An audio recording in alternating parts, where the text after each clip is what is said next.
We are very pleased to have Robert from Monash University. He's a final year of graduate student, like PhD, about to defend and talk about Planar.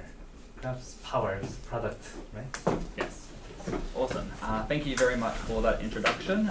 So first, I do want to thank IBS for hosting me for this. I've had a really great week in Jeju Island and working on vertex miners and learning more about that topic. And yeah, very much do appreciate it and all the help I have in navigating Korea. So thank you very much. So this talk is based on joint work with Mark, Michal, and David. David is my supervisor at Monash University. Mark is my academic brother and who also has the same supervisor.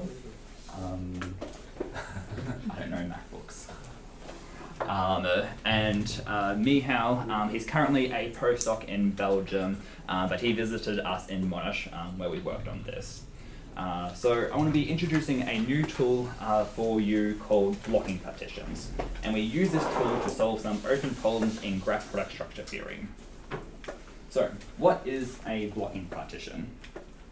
So an L blocking partition of a graph is a partition of our graph into connected parts such that for every long path in our graph, there's going to be two vertices on that path that belong to the same part. So the picture you should have in your mind is something like this.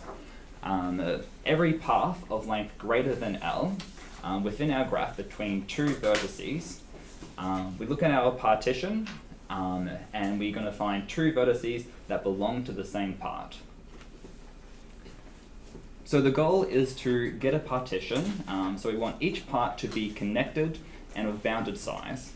So we call that an L blocking partition of width at most W if for every path of length greater than L there is a partition where each part has size at most W, such that for every long path of length more than L we can find two vertices that belong to the same part.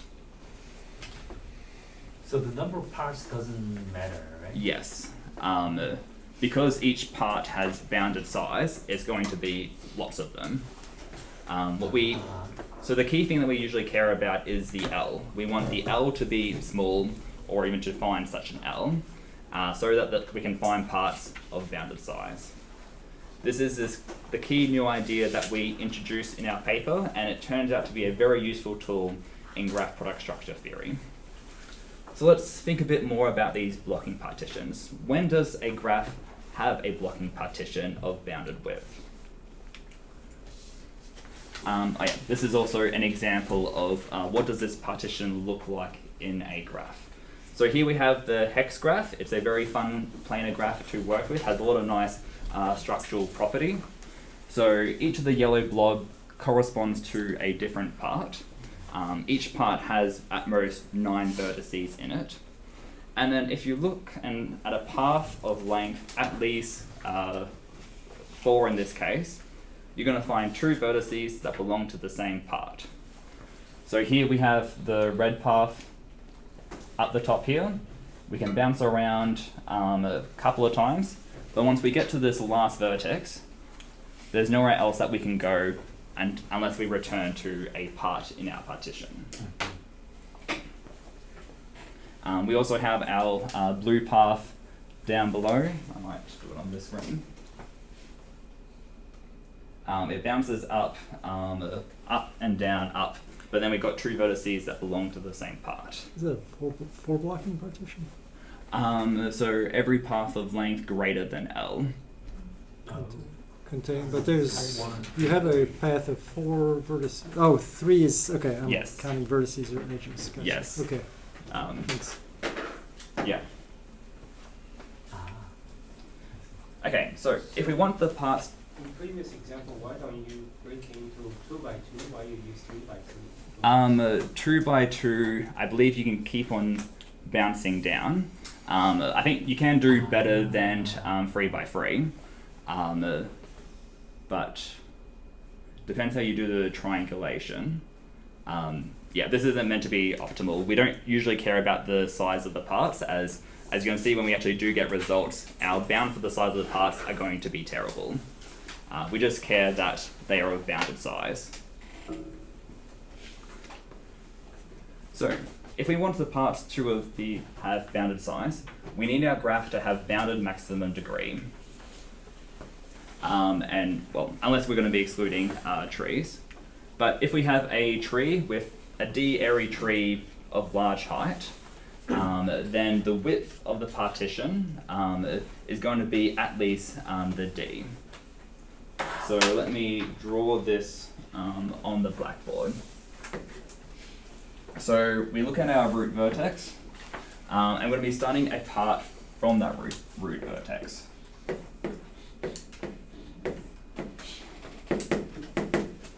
And it's going to have lots of neighbours down, so d neighbours down. Now, if our size of our parts is less than d, then that means that one of the root vertices, children, this guy over here, is going to belong to a different part from the root vertex. So we can find a path that goes to the next layer that belongs to a different part. And then we can do the same again. If this guy has many children, we can then find a child that belongs to a different part. And so we can keep going down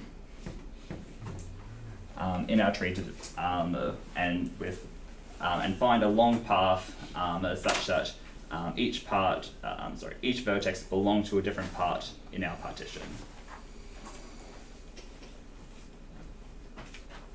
So the question that we're going to be interested in is, for a graph class, does there exist an L and a function f such that for every graph in that class, there is an L blocking partition of that graph such that the width of the size of each part is bounded by that function. So, first class of graphs you should consider is the class of all graphs. Does the class of all graphs actually have this property? The answer is no. You can find graphs with maximum degree 4 that has for every LW, you can find a graph with maximum degree 4 such that it does not have a L blocking partition of width at most W. So the idea for this proof is you just take a 4 regular graph with very large girth, and then you can argue that if there is an L blocking partition of small width, then we can find a short cycle in our graph, because we're going to have, so we have our part. If there is going to be a path that's going to come back and hit it in our graph, we can find a short cycle within our graph by taking a path within our part along with that cycle, and that contradicts that our graph has large girth, is the rough idea as to how you can show this. So, graphs in general don't have this property. What will be the next natural class of graphs to consider? For myself, I like planar graphs. They're very fun to work with. A planar graph is a graph that has a drawing in the plane such that no two edges cross. So my favorite planar graph is the n by n grid. This has a drawing in the plane, no two edges cross. And so the main result that we proved is the following. We showed for L equal to 222, there is a function f such that every planar graph has an L blocking partition where the width of the partition is bounded by some function of the maximum degree of our graph. So just a comment of this proof, it's about 18 pages long, and so it's quite technical actually how to actually show this in constructing a partition and then actually analysing all the different parts that do occur and actually showing that every long path is going to be hit by a part in our partition at least twice. And I should also thank particularly Michal in actually writing up this proof and getting it nailed down, as it was quite a substantial effort to do. Okay, so I haven't really done much in motivating this new idea of blocking partition. I just introduce this idea and then say we've got a result for planar graphs. Why do people actually care about this? Why is this actually of interest? And our main application is towards graph product structure theory. So the idea of graph product structure theory is we're trying to describe complicated graphs as subgraphs of products of simpler graphs. So first we want a good notion of what is a simpler graph, and a good parameter there is tree width. So a tree decomposition of our graph represents each vertex as a subtree of another tree T, such that if the two vertices are adjacent in the graph, then their subtrees overlap on a vertex. So here we have our graph up here. Here we have a tree decomposition of our graph down below. And so if we look at an edge, say the edge AB, we see that the A tree, which is a single vertex, and the B tree, they overlap in what's called a bag. So from there we can define the width of a tree decomposition to be the size of the largest bag minus 1. And so this definition is defined in such a way that for a tree, a connected graph has tree width equal to 1 if and only if it is a tree. And so the tree width is the minimum width of a tree decomposition of a graph. So graphs with bounded tree widths are considered a simple class of graphs. We know lots of about the structure of graphs with bounded tree width, and they're very useful to work with. So what the planar graph product structure theorem says is for every planar graph, it is a subgraph of the strong product of a graph with bounded tree width times the path. So by times, I'm referring to the strong product. So the strong product of two graphs is defined with the vertex sect being the Cartesian product of the vertex sects of both graphs, where for every edge in the first graph and every edge in the second graph, when we look at where they get multiplied to, we're going to get a K4 there. So when we take the strong product of two paths, we get a grid where for each square we add a cross onto it.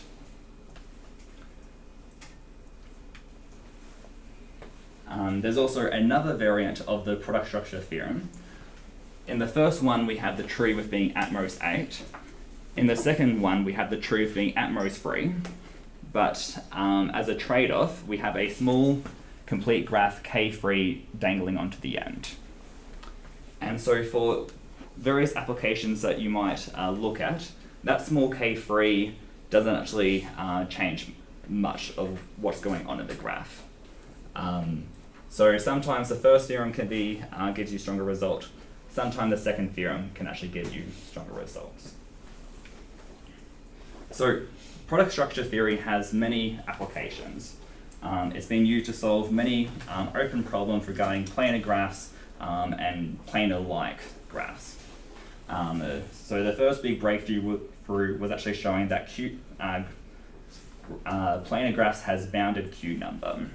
And so I'm actually going to give you a quick sketch as to how you can prove it without even defining what Q number is. So first, we have the planar graph product structure theorem. Every planar graph is a subgraph of a graph with bounded tree width times the path. So for graph with bounded tree width, we know that they have bounded Q number. This has been proved a couple of times before. Don't worry about the function for this. All we're trying to show is that planar graphs has bounded Q number. We also know how Q number behave under strong product. If you take a graph with bounded Q number and you multiply it by a path, then the new graph will also have bounded Q number. And so Q number is also a parameter that is closed under subgraphs. So by combining these results to set together, we can conclude that planar graphs have bounded Q number. This was a very big open problem for about 30 years, and so using this structure theorem, it's very easy to show it. The next application is for centered coloring. So a coloring of a graph is p-centered if for every connected subgraph, either many different colors are used on that subgraph, at least p of them, or there is some vertex that receives a unique color. So here we have a graph G, and we take a coloring of it, and then we look at a connected subgraph. So first we look at X. There is no unique color on X, but it has at least 4 colors used on it. And then we look at Y. For Y, it doesn't have many colors used on it, but the red vertex got to receive a unique color. So for this coloring, we can consider it to be a 4-centered coloring if this holds for any choice of a subgraph within G. So centered colorings, they were one of the first ways to characterize bounded expansion. They have many different algorithmic applications and are very important within graph sparsity theory.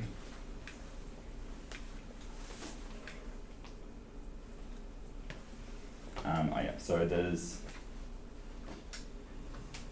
we can also define what's called the p-centered chromatic number, which is just the minimum number of colors needed such that there is a p-centered coloring.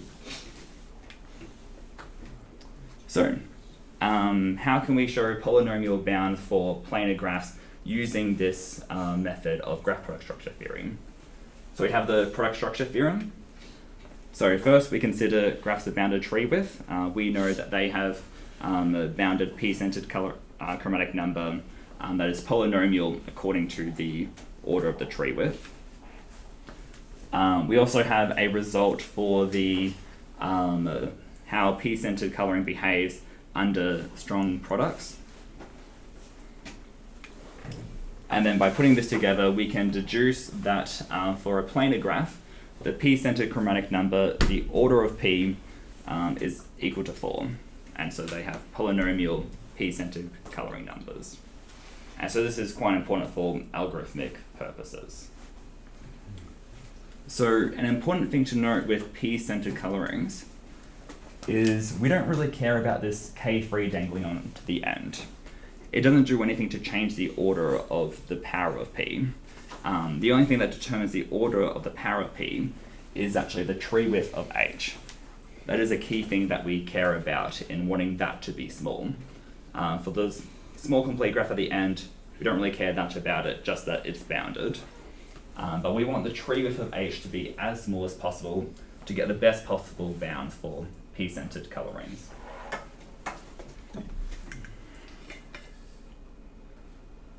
Is the one-centered coloring is same with the proper coloring? Yes. I'm pretty confident. Exercise for the listener. Okay, so product structure is a very useful tool. What other graph classes have such a structure? Many of them. And so the work in my PhD has been proving various product structure for different classes of graphs. And so most of the applications of product structure for planar graphs live for these other classes as well. So it's a very useful tool in proving results about various sparse graph classes. But the two I want to be focusing on are k-planar graphs and powers of planar graphs. So first, k-planar graphs. A graph is k-planar if it has a drawing in the plane such that each edge is involved in at most k crossings. So here's an example of a one-planar graph. You look at an edge, it's involved in at most 1 crossing. So this graph is one-planar. And so k-planar graphs are considered to be a class of beyond planar graphs. They have a structure that is similar to planar graphs, but a bit more general. So Dujmović, Morin and Wood proved the following product structure for k-planar graphs.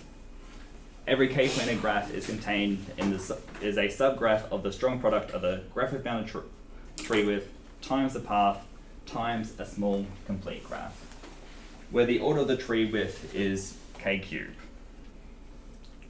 So for p-centered coloring, we know that for every k-planar graph, the p-centered chromatic number is p to the big O of k cubed. Now they ask this following question. So we really care about the bound on the tree width of H. And they ask, can we make that absolutely bounded by a fixed constant, independent of K? And then just have all the dependency within this small complete graph dangling on the end. This will be a question that we do solve. But before I say that, I'll mention the next case, which is powers of planar graphs. So, for a graph G, the k power of G is the graph with the same vertex set, but two vertices are adjacent if their distance in the original graph is at most k. So this is the example of a square of a grid. I realized after I drew it how messy it does look, so apologies, it's quite a dense graph when you look at graph powers. But they also have a product structure when you bound the maximum degree of a planar graph. And so for every planar graph with bounded maximum degree, the k power of that is also contained in a product structure, the form of h times p times the small complete graph, where the tree width of h is at most some cubic function of the power k. And then Ossona de Mendez asked the following question: can we bound the tree width of h by an absolute constant and have all the dependency within the small complete graph? So our main results is we answered that question for C equal to 963,922,179. We show that there is a function f such that every k-planar graph G is contained in the strong product of h times p times a small complete graph, where the tree of h is at most that constant c. We don't believe the c is best possible, I should say. And so the corollary of this is when we look at the p-centered chromatic number, the exponent on the p is now an absolute constant. So it's at c plus 1. And so we also prove a similar product structure theorem for powers of planar graphs for the same constant c there. We show that there is a function such that every planar graph with maximum degree delta, the graph g to the k is a subgraph of bounded tree width times the path times the small complete graph.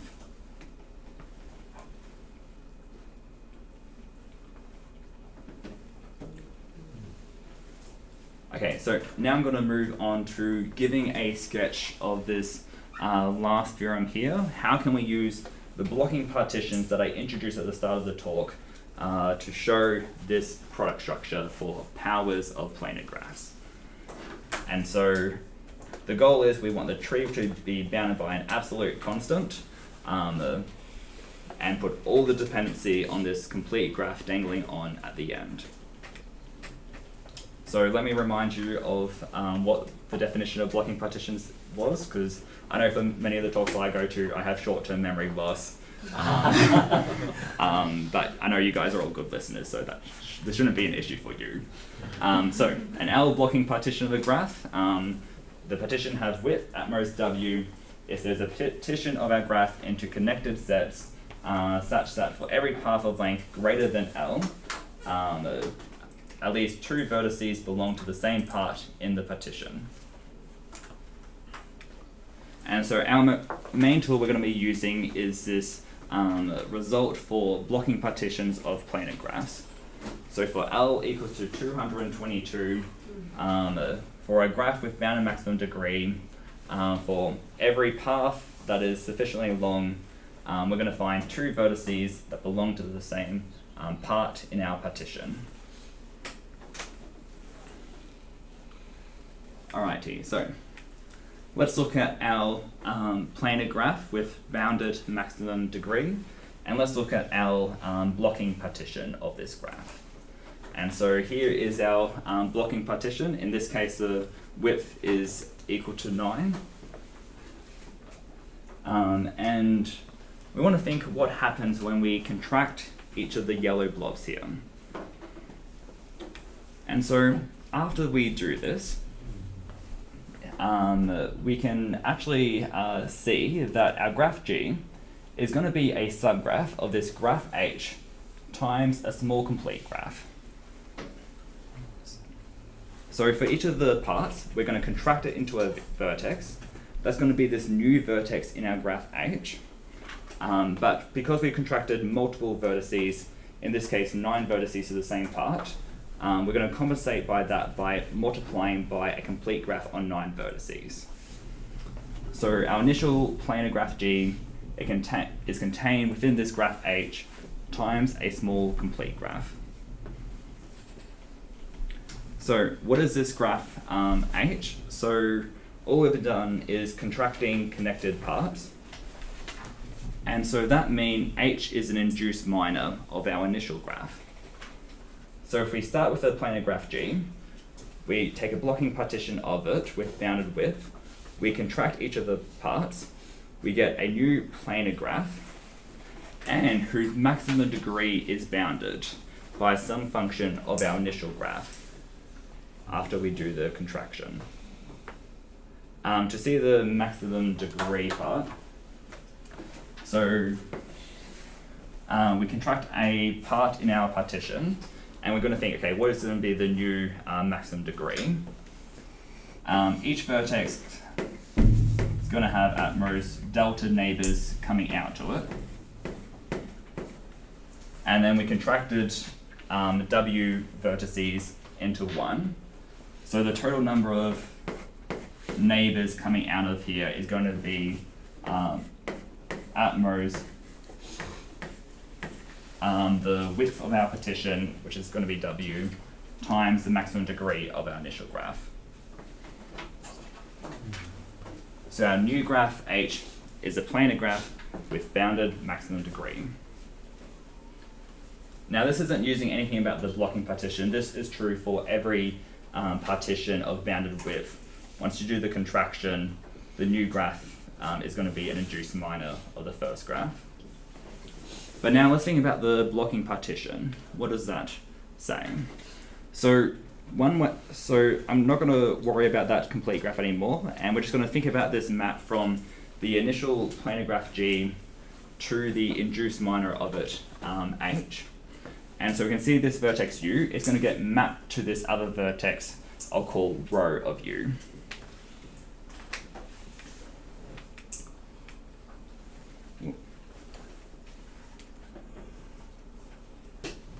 So let's think about two vertices that were very far away in the first graph. What happens in the new graph, where these vertices are mapped to, how far away they can be. So if the distance between U and V were greater than L, in our case L is equal to 222, then in the new graph, the distance between them is going to be 1 less than in the first graph. Because in this case, we can see the path between U and V is a very long path. Because of our blocking partition, we know that two vertices in that path is going to belong to the same part in the partition. And so if we think about the distances, they were very far apart. Now they're going to be one step closer in the graph H.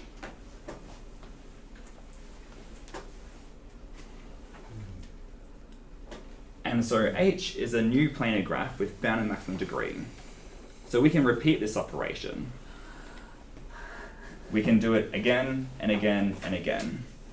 So let's say if we start at distance equal to 1,000, we can do this 788 times, I think is, no, 778? Okay, 778 times. So that vertices that were initially at distance 1,000, when we do this operation many, many times, they're going to be at distance at most 222. Because each time there's going to be two vertices and the shortest path between them that goes to the same part. And so when we do the contraction, the shortest path between the two vertices is going to be one less than before. At the very, well, it could be a bit more of a larger jump each time, but we know at each step, the distance goes down by 1.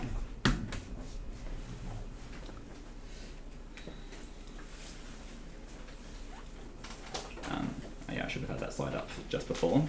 But yeah, so this is the observation. So if the two vertices were at distance more than L, then in the new graph, H, their distance is going to be 1 less than before.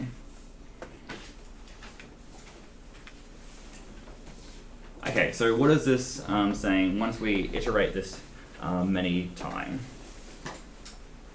So we start off with a planar graph G, and we're going to be iterating at this. Saying I'll say distance 1,000, iterate it many times. What happens after that? At the end, we're going to be getting this new planar graph that has bounded maximum degree, because at each step, whoops. Because we're only doing this operation a bounded number of times. The number of vertices that get mapped to a single vertex is just going to be a bounded amount. So in the last picture we saw 9 vertices get mapped to 1.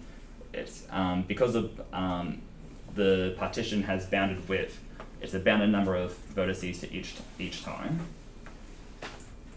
And by doing this enough time, vertices of that distance very far apart are now much closer together in the new graph.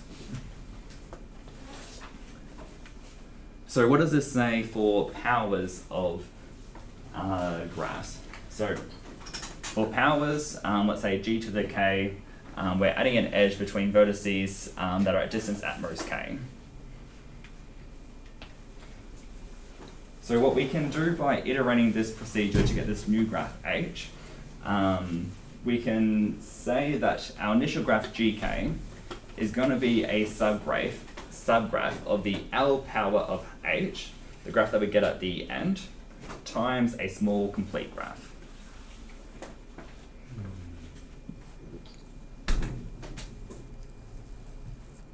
Are there any questions about this iterating procedure? So far, we've described applies to any minor closed family, no? Because it has shallow minor, that's basically what you need, right? Yes. Contract the shallow parts. Yes, but for having this blocking partition property, I guess it's an open problem at the end. Does every minor closed class have an L blocking partition? So this is, to get the distance to go one step closer, we need to know that there is an L blocking partition. So for this map rule that you described, right? Yes. If I know the graph has a shallow minor that spans all the vertices, does it work to do this rule? Where it goes wrong? Yeah, so because you need to ensure that for every path in the graph, you're going to have 2 vertices that belong to the same part. And there could be a weird path going around. So you, for this distance to be able to go down, you're very much exploiting this blocking partition fact that for every long path, there's 2 vertices that belong to the same part. And so just by looking at balls of bounded radius around things, you don't know if there's a long path that just bounces between the different balls. The number of iterations you do in order to shrink, this depends on the initial diameter, right? So, well, it depends. For k power, it depends on the k that you are looking at. Oh, you only, I see. Yes. So if you're looking at, let's say, the 1,000 power of a graph, then you need to do it 1,000 minus 222 times. I see.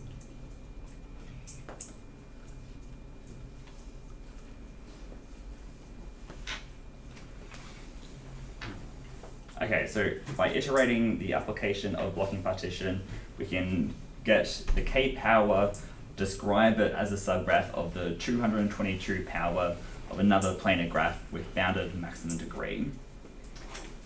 So now, how do we show that there is this absolute constant C such that every planar graph is a subgraph? Sorry, for every planar graph, the k power is a subgraph of a graph of bounded tree width times the path times a small complete graph. So first, we know that the k power is contained in the strong product of that planar graph to the power of L times a small complete graph. Now we also have the earlier product structure theorem for powers of planar graphs. And so when you look at the L power for L is equal to 222, look at the bounds for the tree width, that's going to be coming out at this absolute constant C. And then you can multiply the complete graphs together and make that one slightly larger complete graph. But then we can conclude that our initial k power of a planar graph is a subgraph of a graph of bounded graph of bounded tree width times the path times the small complete graph. And so we're able to reduce very large powers down to the case of just L powers, or L equals to 222.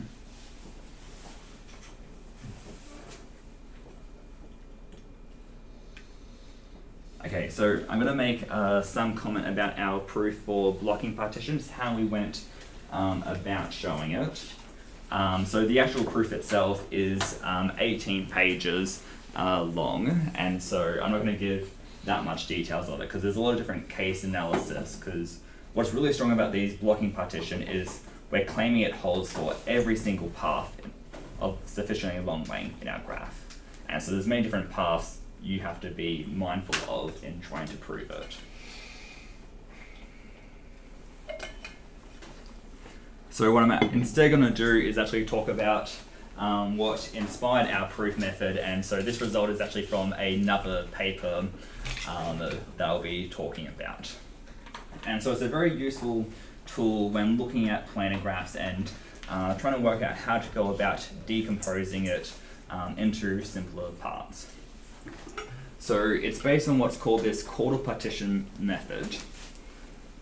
So if you have a planar graph, then it has a partition into various paths, where each of these paths are essentially geodesic, such that when you contract each of the parts, the graph that you get at the end has tree width at most 2.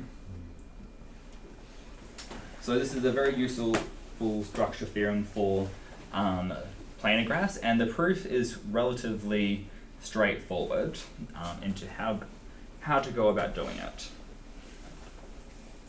So locally geodesic, I'm not going to define exactly what I mean by locally, but think of it as just a shortest path between the endpoints within when you consider it for most of the graph. So this proof is, the partition is constructed iteratively. We take one part at a time while maintaining a couple of invariants. So the first picture you should have in mind is we have each of our parts. Apologies, I didn't change of labeling from P1, P2 to X1, X2. But we have various process parts so far, and we have the quotient when we contract each of these parts into vertices, it has bounded tree width. And now we have an unprocessed part. So with this unprocessed part, it's going to be adjacent to at most 2 processed parts that are already adjacent to each other.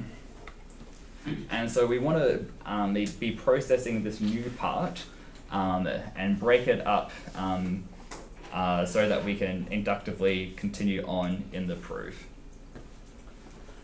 So the picture as to what this unprocessed part looks like is like this. So we have our 2 geodesic paths, xi and xj, and our unprocessed part is, by induction, is going to be surrounded by these 2 paths.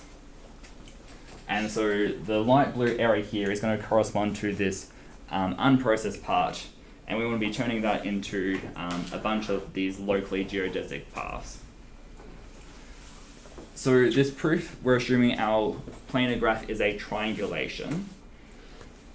And so in particular, by assuming it's a triangulation, there's going to be two special vertices in this unprocessed part, U and V, where U is adjacent to both the red guy and both of the red guys, and V is adjacent to both of the red guys. So U is this vertex at the top, V is this vertex at the bottom. And then we're going to take a geodesic path in this blue unprocessed part between U and V. And we sort of think, okay, what happened once we've taken that part? What does the new unprocessed parts look like? And so we've broken it up, we've taken this path in the middle, and if you look at these unprocessed parts that remain, if you look locally at one of these, it's going to have the same picture as before in being surrounded by these two geodesic paths. And so we can then apply induction and iterate on each of these smaller unprocessed parts to then get a partition of our graph into geodesic paths. So I'm sorry, how did you divide the original blue part into these 6 parts?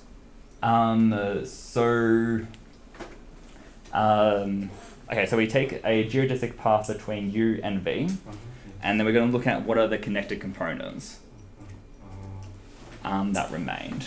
So an unprocessed part is a connected blob of what we haven't done as of yet. And so there could be many connected blobs, or there could just be one on one side, one on the other side. How do you start what's the first path? Arbitrary? Yeah, you just take an arbitrary vertex at the start. And the geodesic path is like just length 0 path, or? Yes.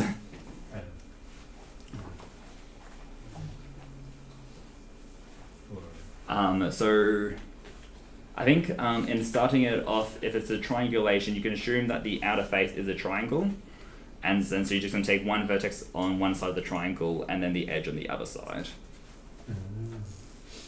And then so you're surrounded by two geodesic paths.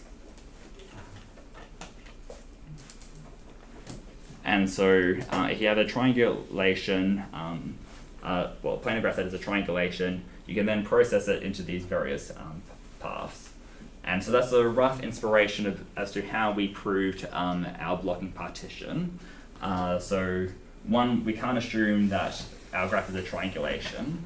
We do have bounded maximum degree, and so we can use that to sort of work around not having a triangulation. Two, an issue with these long paths is they can be long. We have no control over the size of them, and so what we needed to do in our proof was to work out how to break them up accordingly, but in such a way that we can't have long paths going between all the breakups all the way through in our graph.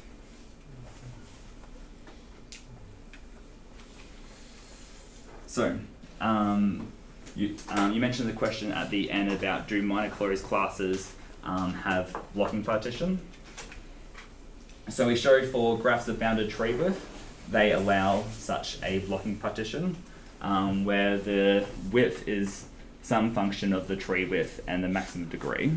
So this is a much better function than what we actually do get for planar graphs. Our planar graph function is quite horrible, but it's a function at least. We also show for graphs with bounded Euler genus that they also have blocking partitions where the width is bounded by some function of the graph that we are looking at. So let me conclude now with a couple of open problems. So first we had our absolute constant for the blocking partition was 222. It would be nice to get that to be a lot smaller. And so we saw that really awful number for that came out for the tree width being like, I think roughly 1 billion.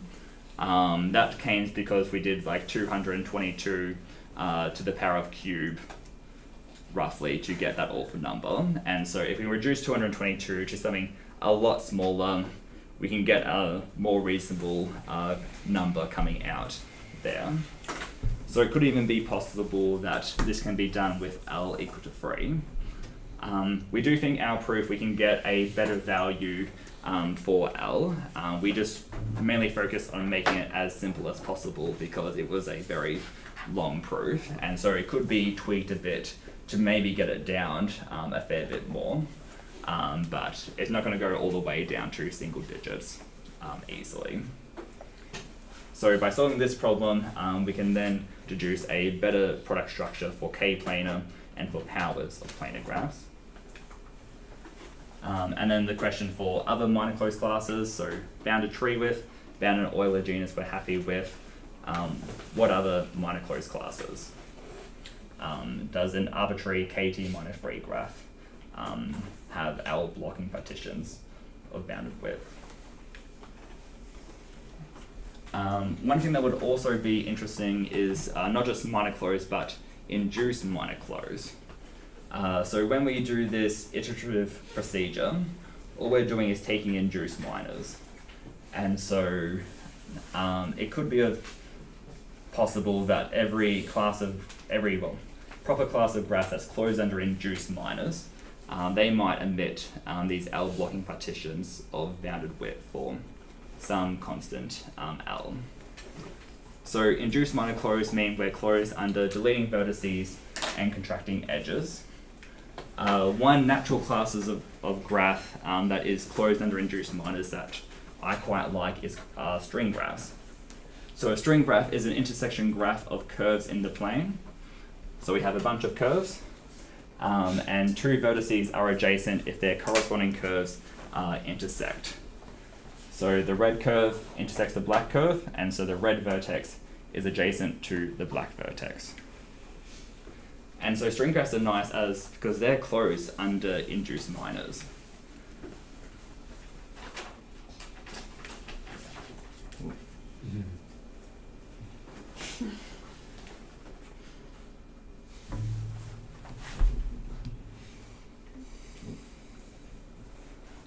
Okay, so this is my picture of trying to show how does contraction work when looking at string graphs.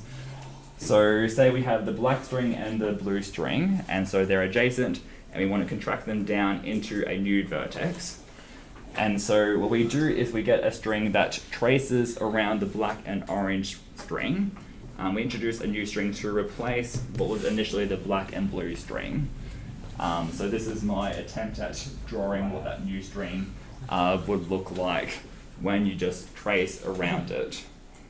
And so the neighborhood of this new string is going to be equal to the union of the neighborhood of the black string and the blue string. So I think string graphs, they're quite an interesting class of graph closed under induced minors. Maybe they might allow blocking partitions of bounded width. And then finally, I think the open problem that I'm most interested in is what else can we use these blocking partitions for? Yeah, this is a question that I thought a little bit about, but it does seem like they're quite powerful, but I'm not too sure what else they could be used to show. My thoughts would be some type of like metric geometry type related application.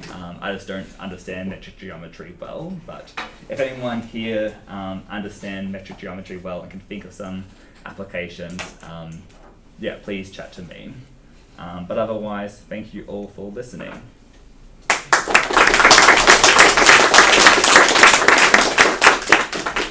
Yeah, thank you very much for this talk. Any questions? Okay.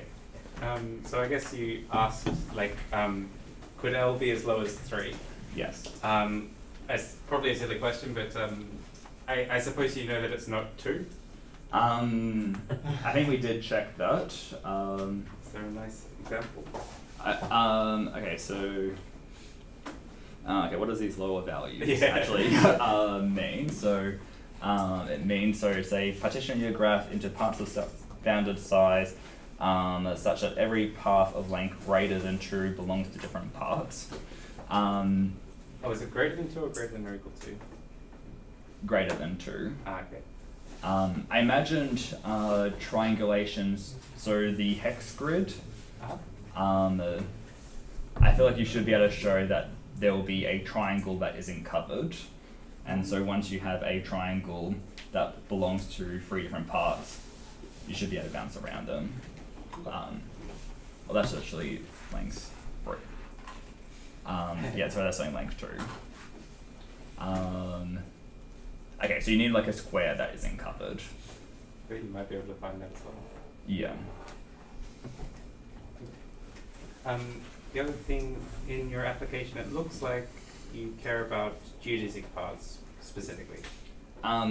Yes, for this application, but our result holds for Yeah. any long paths. But is there any chance that it's easier to extend it if you only require the long geodesic paths to contain 2 things at the same time?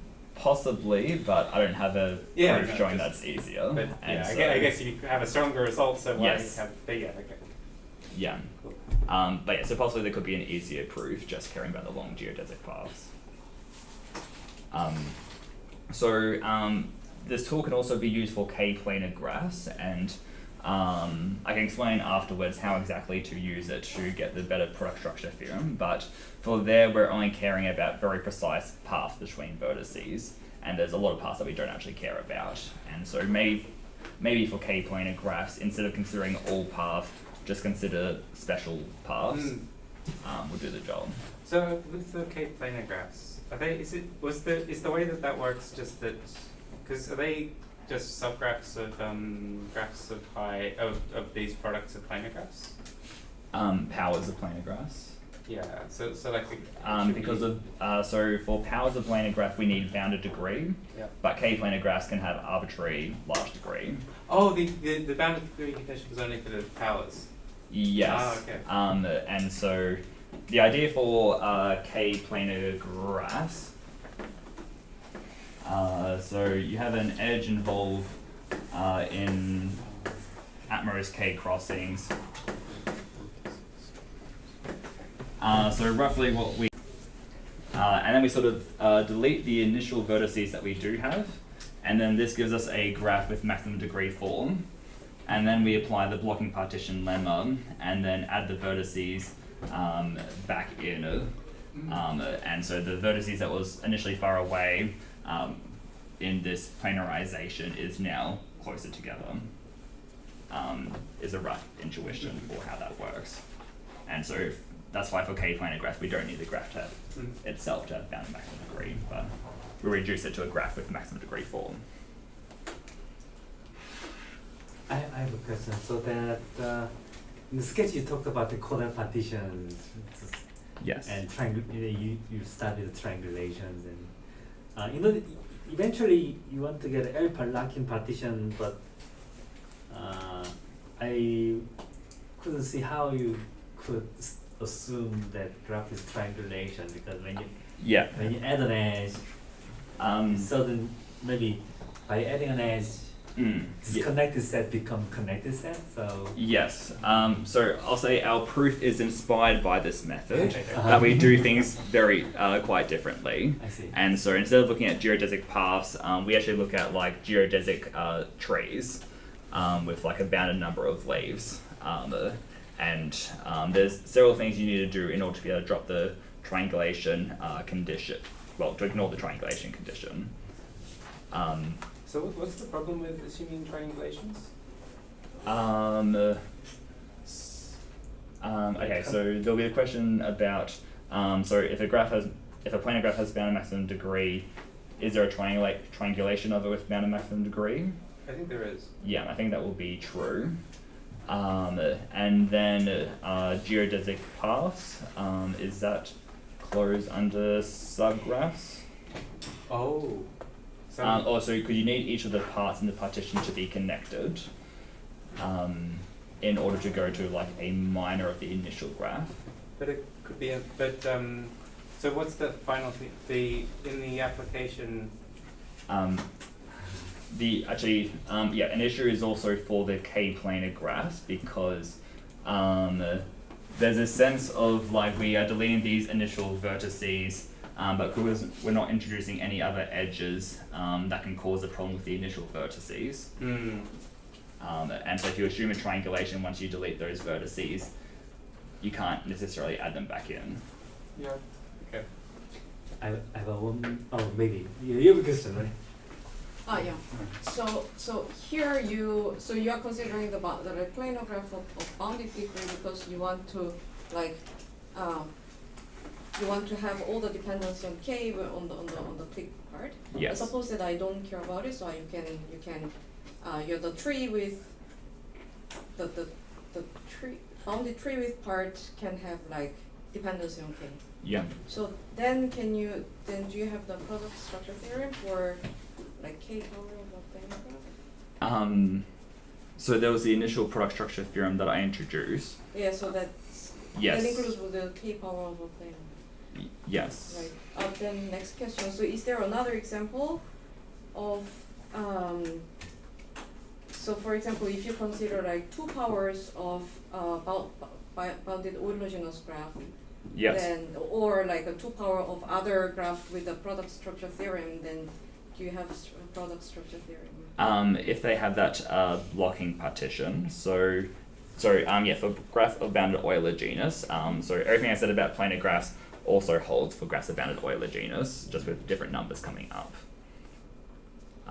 Yeah. So I asked the question because so when I look at the list of graph classes Yes. where you have a product structure theorem, so here I'm talking about like general product structure theorem where like the k power is not necessarily like concentrated on the Yes. size.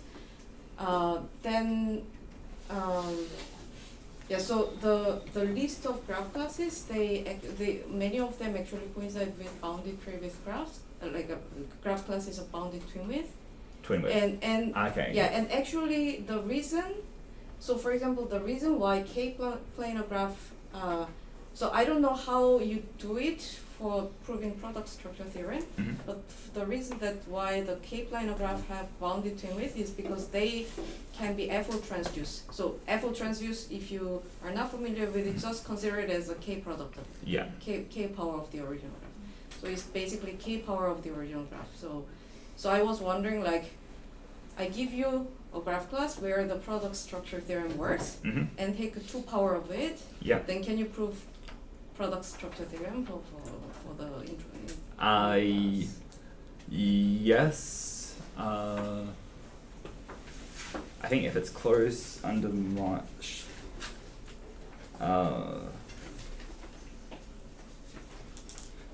Okay, so we have a result saying that, so the way that we can show that the power of a graph has a product structure is using actually a shallow minor result. And so you can show that if a graph has a product structure, then every shallow minor of that graph has a product structure.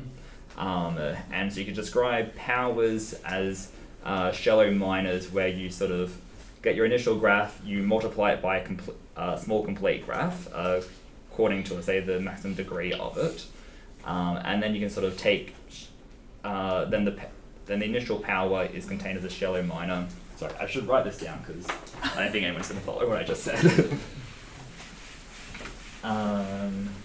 So I think for every graph, the k power of it is a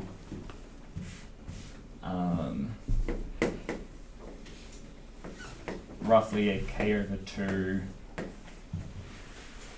shallow minor.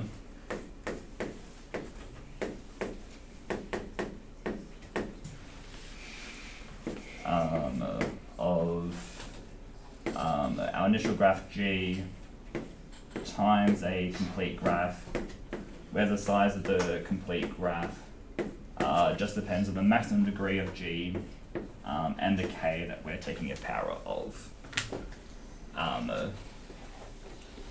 So if you have a graph and you know that has a product structure, so we have another lemma that says when you take shallow minors, product structures is preserved.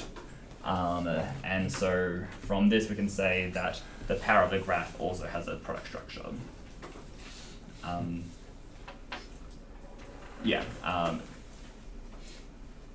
This is a fun problem to try and, I'll leave it for the reader to observe that. If you, could there be a chance of making this for matroid? Like maybe instead of paths, when you say cycles, and instead of connected, maybe you say two connected subgraphs. Yeah, matroids were basically just defined for me yesterday, so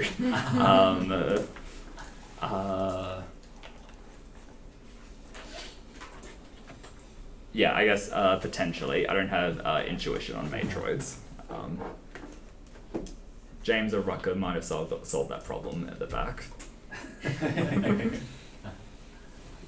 And also, is this algorithmic? Can you produce the partition? Or Given an embedding of the graph, and so the proofs very much uses the fact that we have a planar embedding, and so a bit topological in how the argument does work. There were some thoughts in trying to make the argument more, I guess, less topological and more combinatorial by using the fact that planar graphs exclude K5 and K33 is a minor. And so, but yeah, so we think like that could potentially be done. We just had the proof written. It's just like, okay, if we were going to rewrite it in that form, that would have taken a long time. But yeah, given the embedding, a planar embedding of our graph, then we can do it. I guess we can continue discussion after. Yeah. Okay. Let's thank us.